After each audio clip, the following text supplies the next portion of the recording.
We see I have literally divided the body into parts and put it according to the calling. Okay, so we'll be studying a lot upon this. Okay, I will try to not go too much, in a depth, but I will try to cover the most important part. Okay, now this is about the calling, the body of Christ. Okay, that the church, all right, has the body of Christ. Now, the word church normally in Greek, okay, eschatology, is like,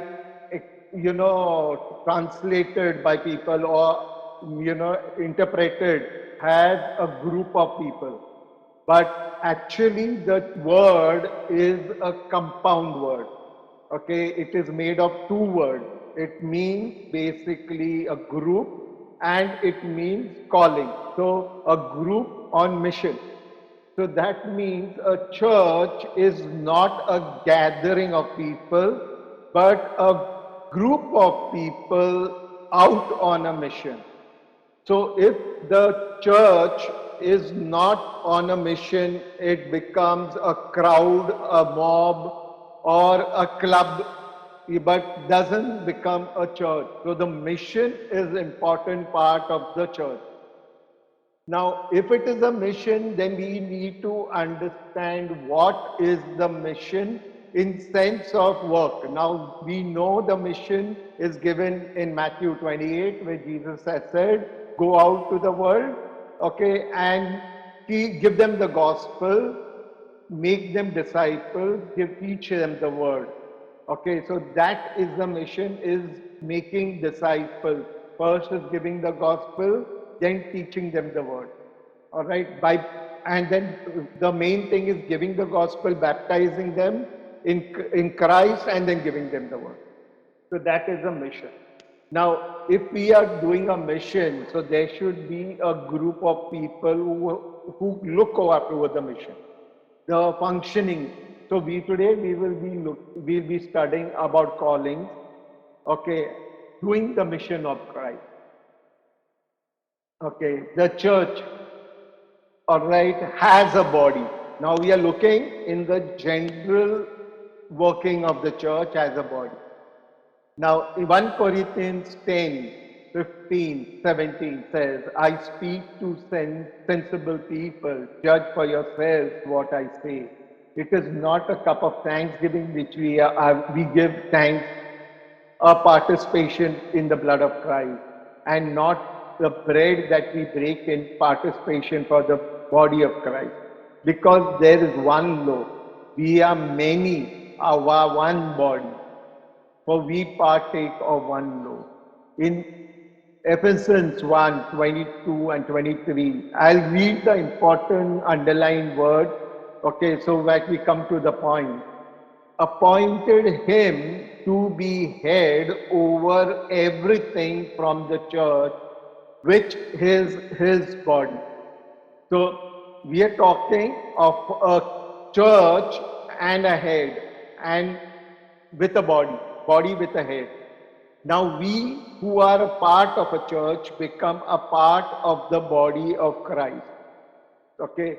Now Romans 12:4. Just as each of us has one body with many members, and these members do not have the same function, so in Christ we who are many form one body, and each member belongs to all the others. So we cannot say a part of a body is actually not part of us. And any part of a body is as much part of us as the other part. So every time we see, it is compared to the body and the parts of the body. That's why we have to understand the body has a design, and that design is according to the church. Okay, now Colossians 1, 18, 20. He is the head of the body, the church. For God was pleased to have all his fullness dwell in him. So basically, we are seeing that the design of the body is visible in Jesus Christ. Okay, in Him we see the design, and we are made in His image. So that design will also be in us. Understand what I'm saying?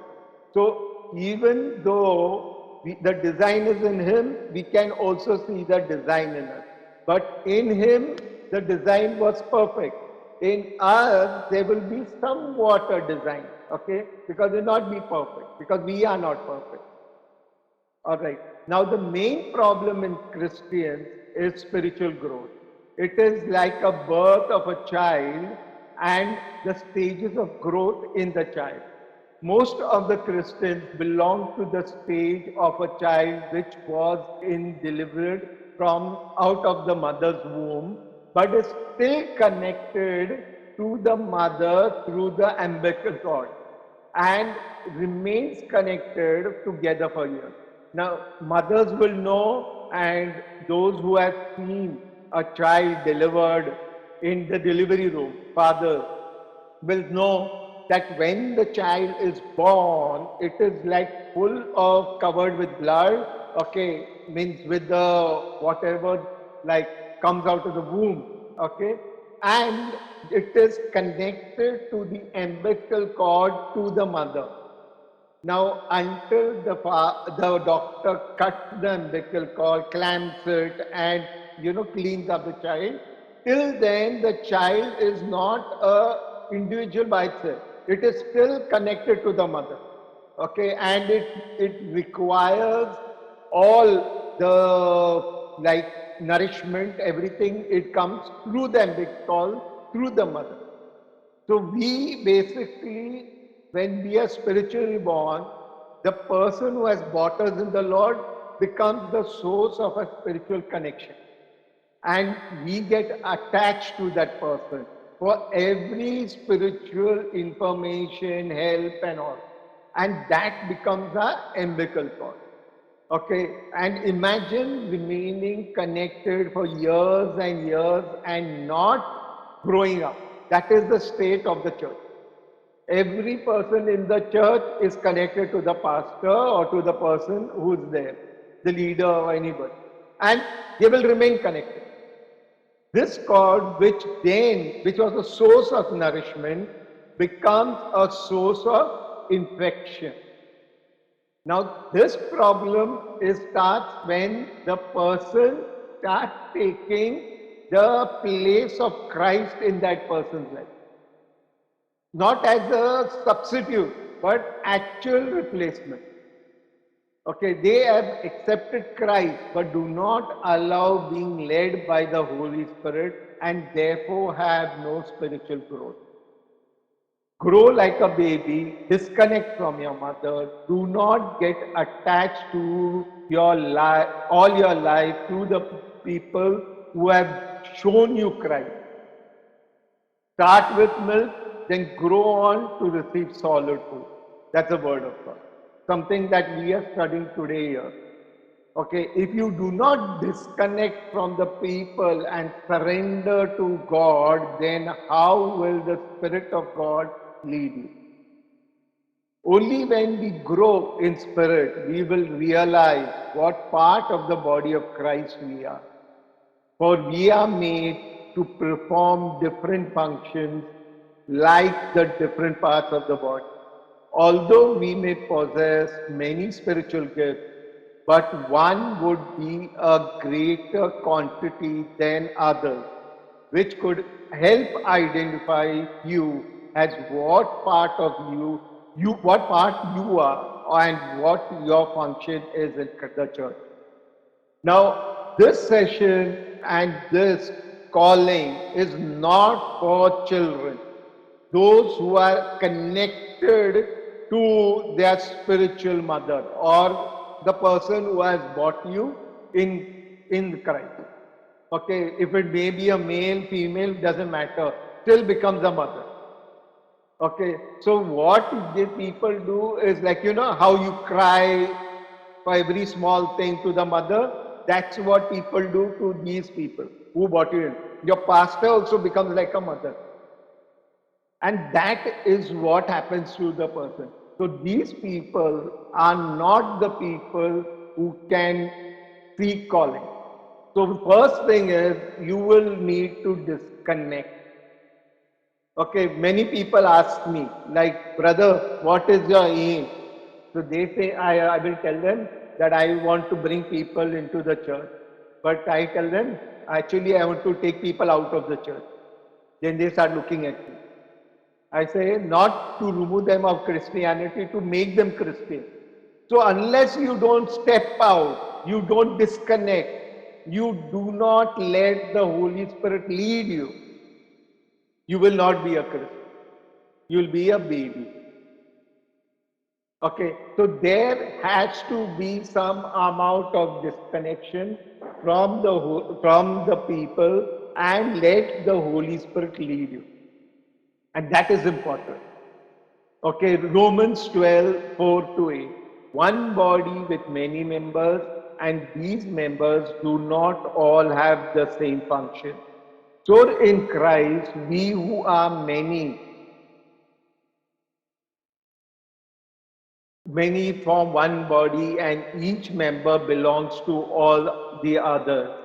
If a man's gift is prophesying, let him use it to prophesy to his faith. Use it in the proportion of his faith. If it is to serving, let him serve. If it's for teaching, let him teach. If it is encouraging, let him encourage. If it is leadership, let him govern vigilantly. So these you find that Paul is saying that callings are connected to your gifts or gifts are connected to your calling. Understand that there's a relation in your gifting to your calling. Okay, so you have to understand the relation between it. So if you know your gifting, then you can possibly know your calling. Okay, and you may have many gifts, but one gift will be above the other gift. So that is what we have to understand. So if you look at calling, it is like you see a boat, you will not imagine that to be flying in the sky, will you? No. Because looking at the boat, you know it is made for the sea. If you look at a plane with wings, with jet, you will not say this is for the road, although it can go on the road. But you will say this is for the sky because it is made in that way. So your calling, if visible and known, if your gifts are visible and known, you will know your calling. Okay.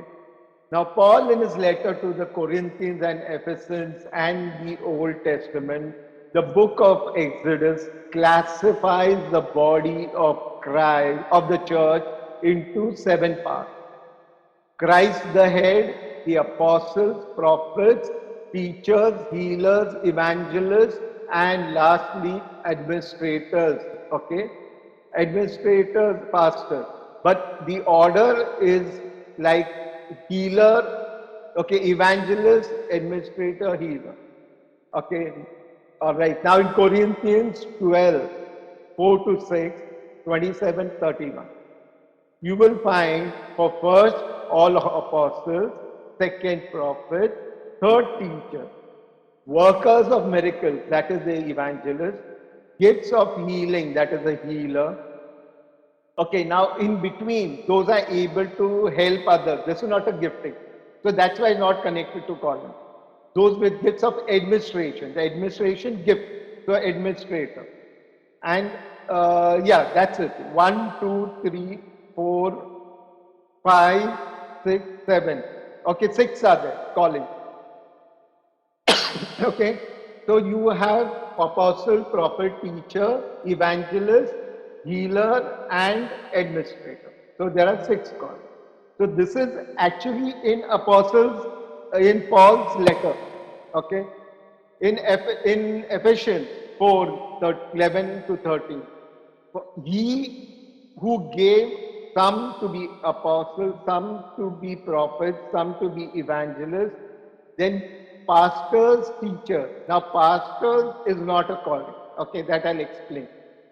So when we understand the parts of the body, we are able to function much better.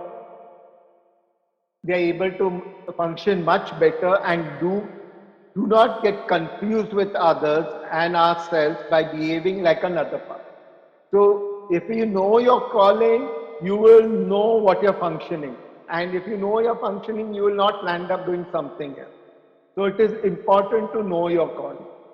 Now, Paul in his letters, okay, to the various churches, complained that he could not give them solid, strong food, okay, or meat, since these people were not mature.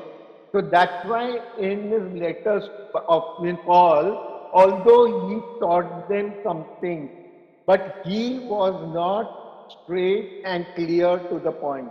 He gave them, like crushed and, like chewed up, half chewed food, so that they could get something out of it. And because these people were not mature. Now, you'll find in 1 Corinthians 3:2, I have fed you with milk and not with meat. So he clearly says that I am not giving you proper solid meat. I am just giving you milk. In Hebrews 5:12, are you become such as have need of milk and not of strong food? So he had a complaint to the people who were ministering to, because these people were milk. It was not that actually he complained, but he told them, okay, it was not actually a complaint. He told them that you are people of milk. Now, why it is? Because Paul himself had a mission. And the mission of Paul is written in Acts 9:15. Okay, says he is a chosen vessel unto me to bear my name before the Gentiles, the kings, and the children of Israel. Gentiles, kings, and children of Israel. Now, when you say kings, people think these are basically like rulers. No, it is talking of people in authority. That means of the church. Paul was never went to preach to the different what you call rulers of the country. No, he was not concerned with that. But he spoke to the people who were chosen to be in authority in the church. That's why you'll find he wrote letters to Timothy, okay, to many of them, okay, to others who were people in authority. Okay, so you'll find Paul was like a headmaster. Okay, his mission was to train and set those people already in authority. Then he had a second mission, was Gentile. Now, when you say Gentile, it means those who are the Lord's people but do not know him. Okay, so this means that these were not the Jews, because Jews were the only people who knew God. So this meant basically non-Jews who didn't know God. They were lost sheep. So Gentiles means lost sheep. Okay. Children of Israel, this meant not Jews, but those who are spiritually small, those who are growing in spirit. So Paul had three, if you look at as a school, okay, Paul had three like profiles. One of a headmaster, okay, managing all the teachers. Second is admission in charge. That means getting new people in. And third is the junior school teacher. That was his job. Although he knew so much, he was a person who was in charge of teaching basically the junior school students. That was the job. So Paul had three jobs: headmaster, admission in charge, and junior school. That's why his letters are in that way. If you look at his letters, all his letters leaving for one letter, and that letter is the letter of efficient, which I did with you all in the 7 letters. That was meant to basically warn us about the time that they dwell in. So it was during the people of that time. So Paul never wrote a letter to the churches like Berea, who were spiritually mature. Even like to the church of Thessalonica, who were good in spiritually, both his letters were basically to address one problem or confusion that they had, and that was to do with ending.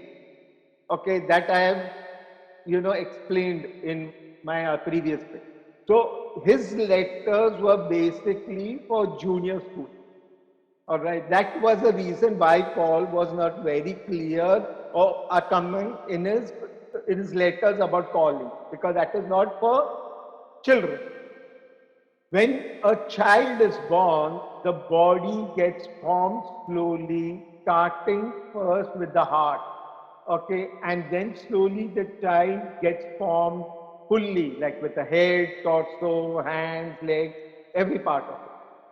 Now, this information of different part formation all is written literally in every cell of the human body. It's in the DNA. So DNA is in every cell almost. So this information, that means each and every cell has the ability to form any part of your body. So when a child is born, even one cell is enough to form the whole body, because when it breaks up, it gives that information to the other cell. So each and every cell, okay, has the ability, but it doesn't do that. What it does is between them, they know what part they should become. Okay, so one cell knows that it will become into the part of the hand. One will know it will become part of the head. One will become the part of the, different organs, different parts of the body. Now, if you go in each every part, you will be amazed how many parts. But information and ability is in every cell. Okay, so when they multiply, they take form into that part. Okay, and over the years, that's a problem. They lose that ability to form a part. Okay, that's why when you cut a hand, the hand becomes amputated. Okay, we don't find the cells again growing that hand, like how a lizard grows a tail, because that ability to grow still continues. Now, medicine is trying to research in a way to bring back that ability which was existing in the womb. Okay, the cells having. So, what happens is, even if somebody cuts your hand or cuts your leg or any part of your body or part of your organ, your body will regenerate that part. And they are doing this. And there has been success we've seen by people amputated finger growing back. Okay, and for that they use nuclear medicine. Okay, because they actually activate the information which has gone dead. Okay, so the body has all this whole information that it passes from generation to generation. So the body to get formed gets the blueprint from the DNA's 8 units. Now in the DNA there are 8 parts of it which form the different parts of the body. Now 2 units of the DNA form the head, okay, and the neck. The head and the neck uses 2 units. The remaining 6 parts form the chest, the shoulders, the hands, the stomach, the crouch area, and the leg. Now imagine this. This is right into your DNA.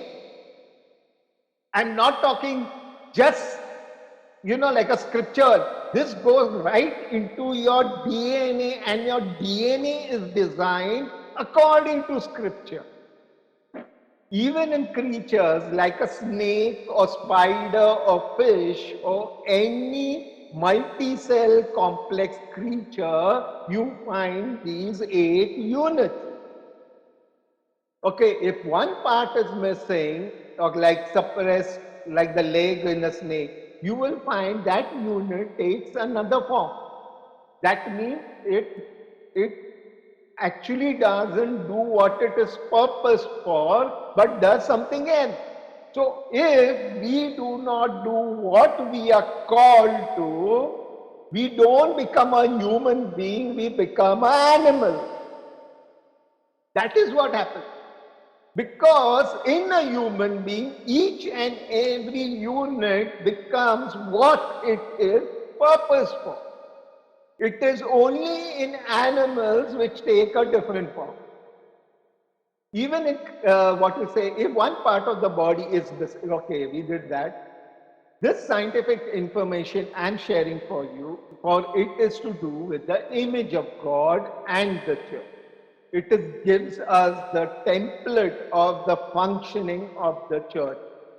I will explain the functioning of the church in comparison to the human body and the Lord, which the Lord has made me understand.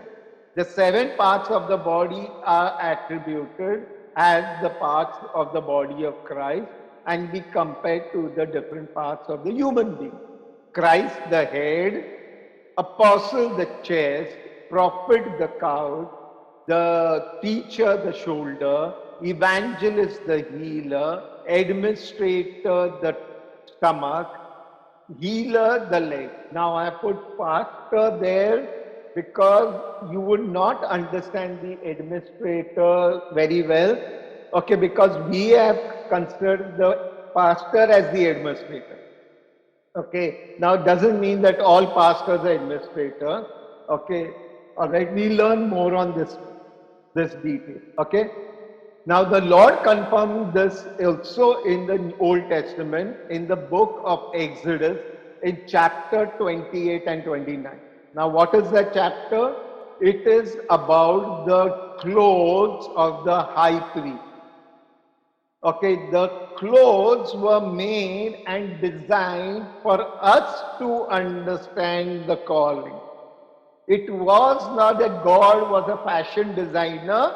He said, put this ring of gold, put that part with chain, and then put this thing hanging there, and put this part with this color and that color. Because not that he was a fashion designer, but he was a scientist. Okay, he was giving everything according to an engine design. So that clothes were telling us about the engine, which is the church. There was the turban, which was Christ the head. The ephod was the shoulder piece, the teacher. The breastplate, the apostle. The slash, the administrator. The undergarment, the prophet. Now, the tunic was basically a robe which was put right up to the knee level and represented basically a righteousness, a covering, okay, to the body. So you will say, where about the evangelist or the healer? That is the limb. Okay. Now you will find in the same, okay, the high priest, there was a sacrifice done where the ram which was killed, okay, it was the blood was taken and the blood was applied first to the head, that is the ear, okay. Then it was applied to the right hand, okay, to the hands, and then to the feet, okay, to the toe of the. So we see with the dress and with the sacrifice, which was for the consecration of the priest, the robe and the sacrifice was necessary. Okay, so we see in here the callings also being manifested. Now, Jesus was when we say Jesus Christ, Christ means anointed one. It doesn't mean that everyone who's anointed becomes Christ. Okay, now whenever they use in scriptures, in Greek text, you will find there is a word which is not translated. But it is there in every time the mention of Jesus or Christ, there is the word the. So it is always written as the Jesus, the Christ. Okay, not Jesus or just Christ. Okay, so it was specific saying that this is not the person. Okay, any person, but it is the person. All right. So Jesus Christ was the first anointed one who had the fullness of the Holy Spirit on him. He is the only one who had the fullness. Okay. Only after he gave the church his spirit, that the true church functioning was revealed. The functioning of the different parts of the body can be be seen only after the head was revealed. Before Christ became as man, all of the people, men of God with calling, were called Nabi. Nabi means men of God. Okay, and in the Old Testament, they were all translated as prophet. So every time it meant prophet, it didn't mean a person with the calling of a prophet. So it was any person having calling of, say, apostle or a teacher, okay, was given, or evangelist was given the title as prophet. Okay, so there was not visible the calling. Each of the part of the dress, the work, the design, the color, the material used meant something. Among the common things, the color blue stood for authority. Now, I can share you something on the color blue as far as authority is concerned. We know about that miracle of the woman who was having the bleeding for many years, okay, with 12 or 13 years, and she saw Jesus in a crowd. And she thought that if I only touch the hem of Jesus. Now, in the crowd, the worst thing to do is to bend, okay, and try to touch somebody. So if you're standing, you're safer.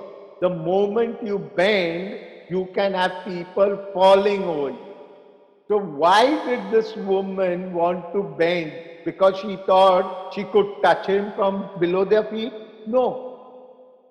There was very specific reason why she wanted to touch the hem, not just the robe. Okay, she said, okay, if I touch a robe, no. He said, touch the hem.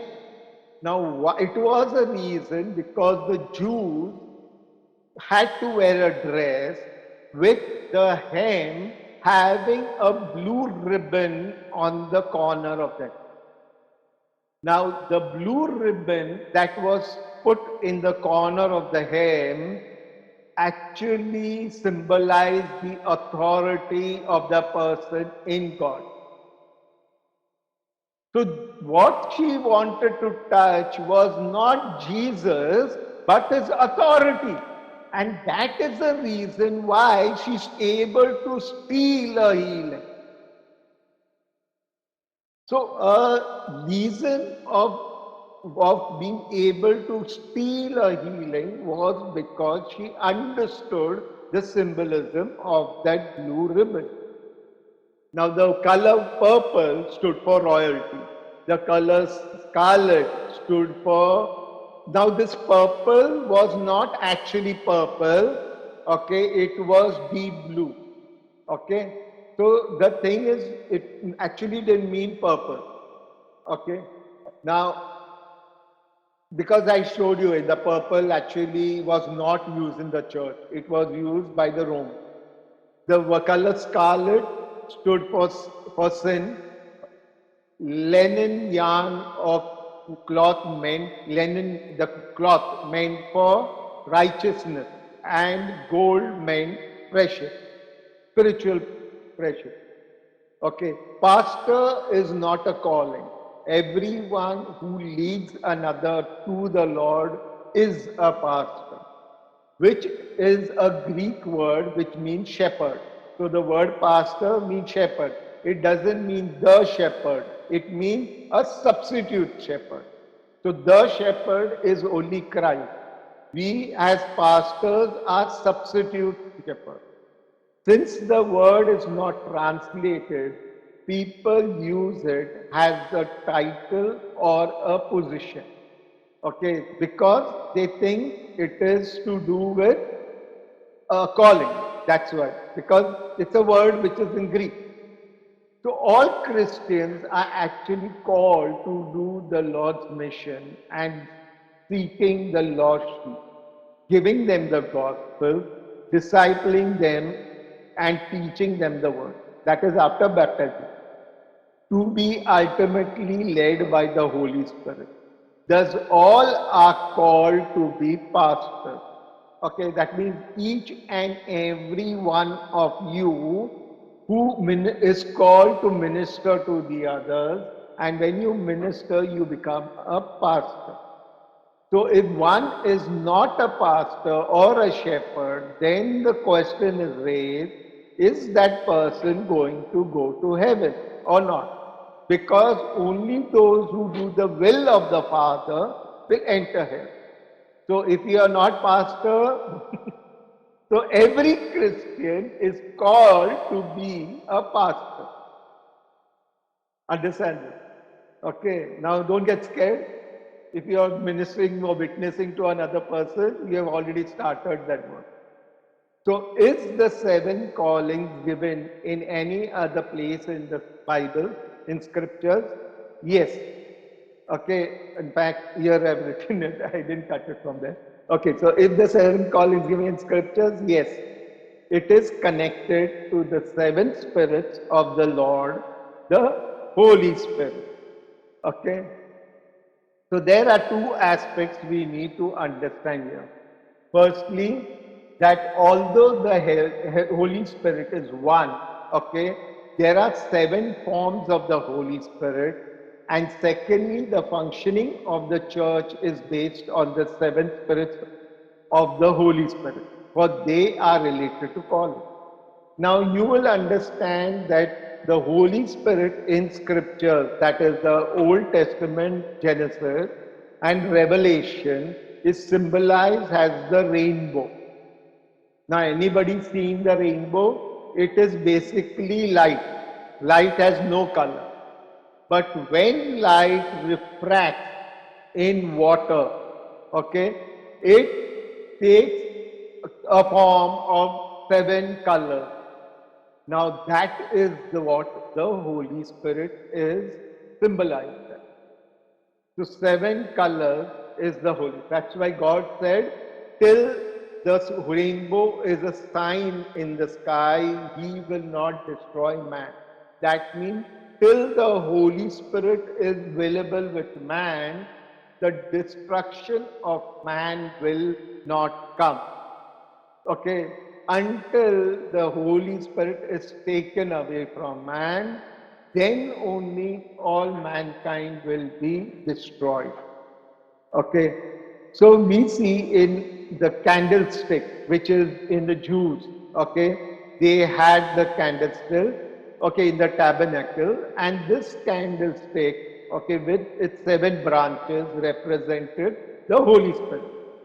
The seven spirits of God as listed in Isaiah 11, 1 and 2. And callings are in the respective hierarchy. That is the way in which it is given. Okay, but since we are following the Nicotonian system, we find the callings are not functioning in the church. This is what I shared with you in the 7 letters. Even that is the reason why Paul wrote the letter of Ephesians, warning them again and again about this calling being diluted away and some heretic system will be coming in place. In Isaiah 11, 1 and 2, there shall come forth a rod out of the stem of Jesse, and a branch shall grow out of his root. And the Spirit of the Lord will rest on him, the Spirit of wisdom, that is skill, and understanding, discernment, Spirit of counsel, Spirit of power, Spirit of knowledge, and Spirit of fear of the Lord. So there are 7 spirits and they are a specific functioning. Spirit of the Lord, Spirit of wisdom, that is skill, understanding, discernment, counsel, power, knowledge, and fear of the Lord. So you will find the callings are related to them. Okay, Spirit of the Lord, the head, Christ the head. Spirit of skill, that is the apostle. Spirit of discernment is prophet. Spirit of counsel, teacher. Spirit of power, evangelist. Spirit of knowledge, administrator. Spirit of fear of the Lord, healer. Now, here the discernment is not actually discernment but more conscience. Because a prophet is someone who connects with the spirit world. Okay, so it is not like word of knowledge, which is discernment, but word of prophecy, which comes from the spirit world. So it should have been conscience, not discernment. Okay. So these are the different spirits of the Holy Spirit which are related to the calling. Now, Holy Spirit is given as a promise to all who believe in Christ. But we do not receive all of the Holy Spirit. It is only as we grow in Him, we receive more of Him. This growth is not related only to quantity, but also with other spirits of the Holy Spirit. That means we can receive the different spirits of the Holy Spirit. That means we can prophesy, we can teach, we can heal, we can do everything. Okay?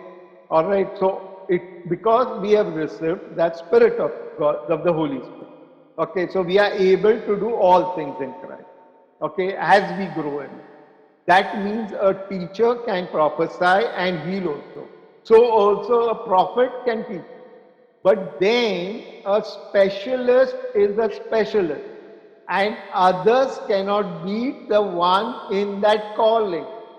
So as a teacher, I can prophesy. But I cannot beat a prophet at it. Okay, so even though I prophesy, the prophet is much more gifted in prophecy than me. Okay, calling can be understood as a student taking a specific field of study. Like we have BA, BCom, BSc. Okay, one does not become a doctorate in that field in the first month or the year of joining college or school. Okay, school or college.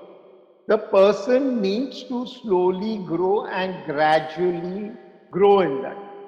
Thus, hierarchy. That means if I have a third year BSc or third year BCom or first year BSc, first year BCom, I can't compare them. I can compare them in that specific field. Okay, so BCom 1 year is lower than BCom 3 years. Okay, but BSc and BCom I can't compare because they are two different.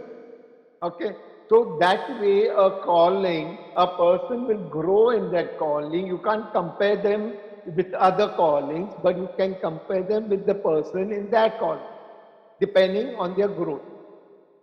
So we need to remember the higher the calling, the more they serve those below them, because who are seniors are actually servants, not bosses. So if you have a higher calling, it becomes your responsibility of those in the lower calling. Okay, so if I am a teacher, it becomes my duty to groom evangelists, groom, okay, administrators, healers, and also those who are babies, have prophet and apostle. But I cannot teach a one who is a mature prophet or mature apostle because they are more senior to me. So it depends on your spiritual growth as well as on your call.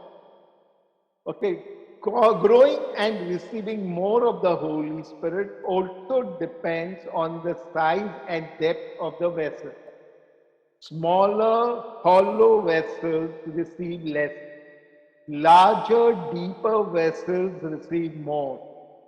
By our surrender and obedience, we can enlarge our vessel, that means in size and in depth. Thus, we can receive more of the Holy Spirit and grow in that call. Now, I'll give you an example. Mary was filled with the Holy Spirit. But that doesn't mean that you can equate her to Jesus, who was with the Spirit, Holy Spirit. Because the size and depth of Jesus was different from Mary. So Mary takes a glass of water. Jesus was holding a big jar of water. Now you can't compare the jar with the glass. Okay.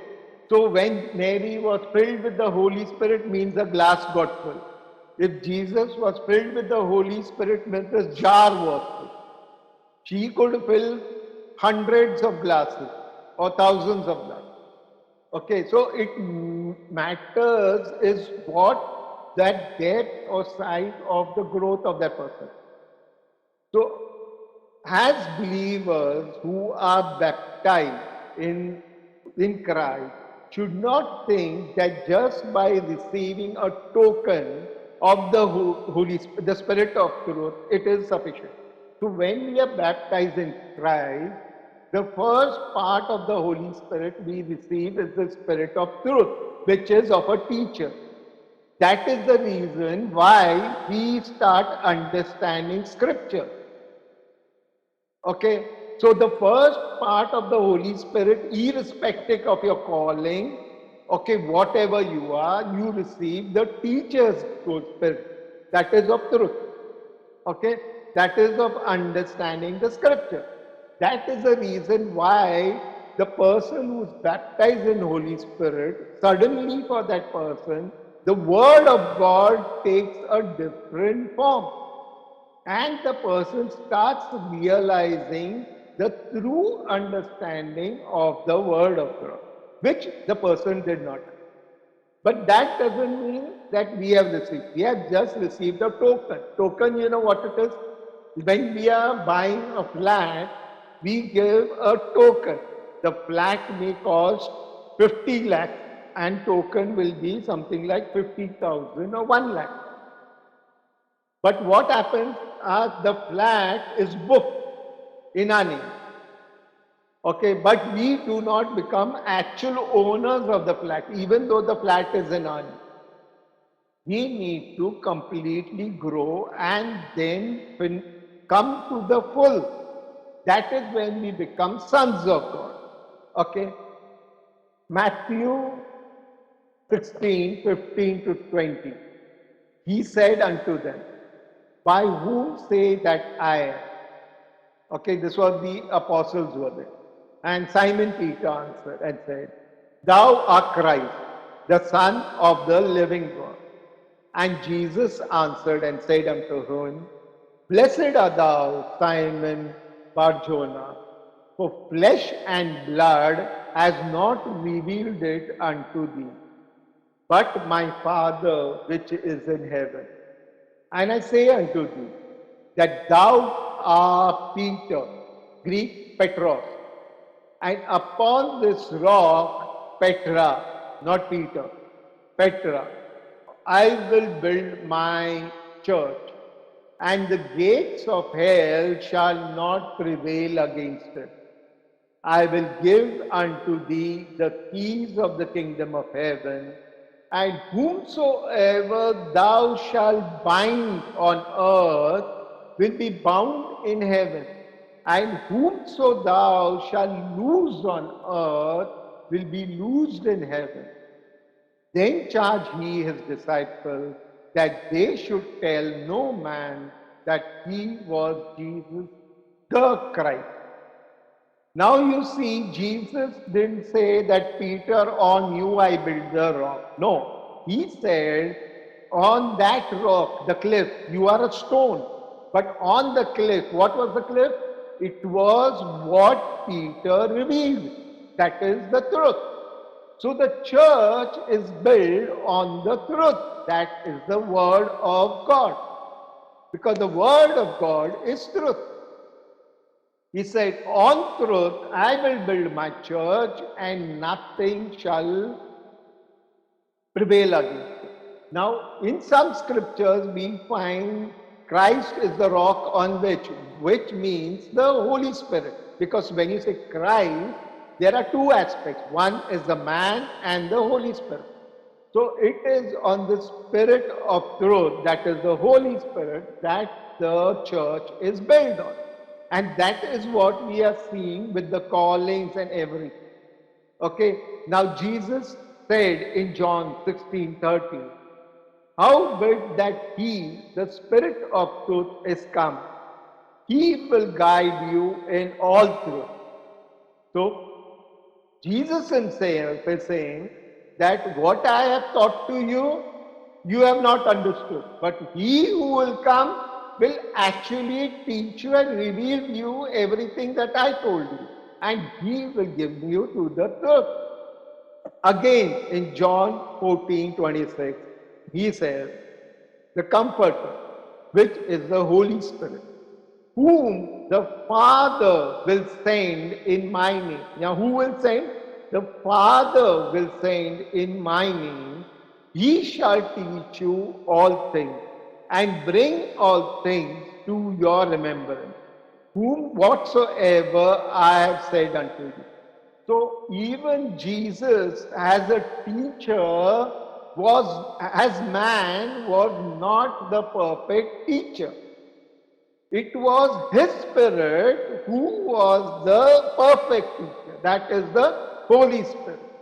Now you see in John 15:26-27, the same thing, third time he's talking in the same book. Okay, see the importance he is giving about this fact. The Comforter is going to come, that is, will come, whom I will send. Now, who will send? I will send. Previous scripture, Father will send. Now, here it says, I will send unto you from the Father, the Spirit of truth. So, here we say the Father, Jesus, Holy Spirit, all connect to each other, sometimes same, sometimes different. Okay, that we will understand when we understand God. Okay, which proceed from the Father, he shall testify for me, and you also shall bear witness. Now, what is the mission? To bear witness. Now, that means we will become a church only when the Spirit is with us. If the Holy Spirit is not with us, we become a gathering, a crowd of people. A people like you have in the temple. They gather. But that doesn't make them a church. Because to be a church, two things are required. One is the Holy Spirit, because it is only through the Holy Spirit you can bear witness. Okay? So here we see in Matthew, okay, in John, okay, 20, 21, 22, when Jesus said unto them again, peace be unto you, As my Father has sent me, so I sent you. And when he said this, he breathed upon them and said unto them, receive you the Holy Spirit.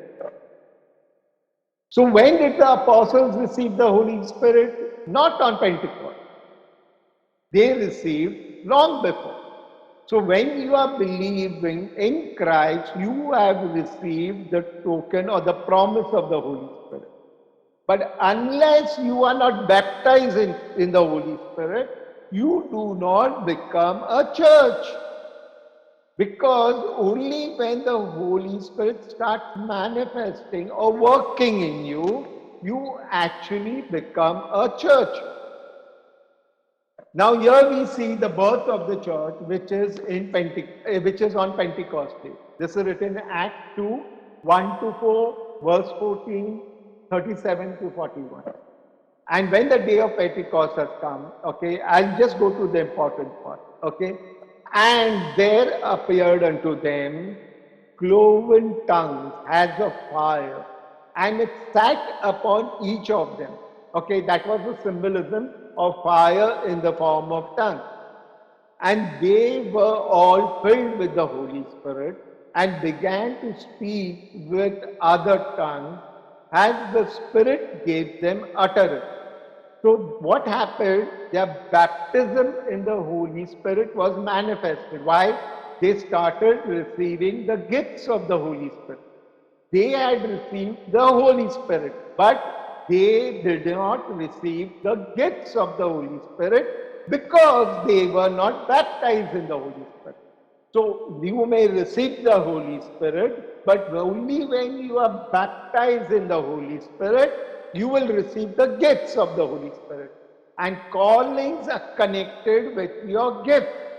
So that's why the callings do not manifest. And if there are no callings, there's no church.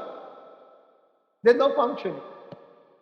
And Peter, standing up with the 11, lifted up his voice and said, hearken to my word. And when they heard this, they were pricked in their heart. Then Peter said unto them, repent and be baptized, every one of you, in the name of Jesus Christ, for the remission of sins, and you shall receive the gifts of the Holy Spirit. That means you will become church because it is connected to your gift. For the promise is in you and to your children. Then they that gladly received this word were baptized, and the same day they were added unto them. That means added to the church. About 3,000 souls. That means there were 150 in the upper room and 3,000 got added. So on the first day, there was a congregation of 3,150. And that became the church. Why? Not because they believed, not because they were already believing Jesus. That's why they were there. That's why they were gathered along. But they became a church when they received the Holy Spirit. They were baptized in the Holy Spirit and they received the gifts of the Holy Spirit.